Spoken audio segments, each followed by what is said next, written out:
Hi friends, this is Janine Pettit, founder of Girl Camper and brand ambassador for Go RVing.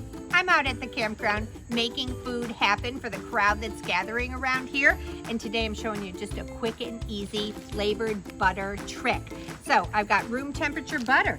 I put it in a Ziploc bag. I spend the extra money to get the actual little tab. It makes a difference. I love that thing.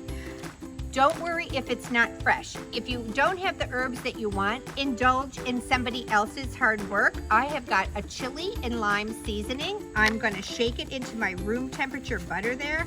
I'm gonna use a lot of it. Zip this thing up. Gotta roll it first and get all the air out of it. Zip that thing up and then mix. Maybe pass this around the campfire and let everybody get a turn until it's all incorporated. This is so good on popcorn. Chili lime on popcorn just off the grill is delicious, but you know what else it's so good on? Corn on the cob. It is so delicious. Hit this on your corn on the cob. Put some kosher salt on it, that sweet Jersey corn. It is absolutely delicious. You can put this in the freezer. When you want to do a foil packet meal, just put this on top. Head over to GoRVing.com for more fun food tips.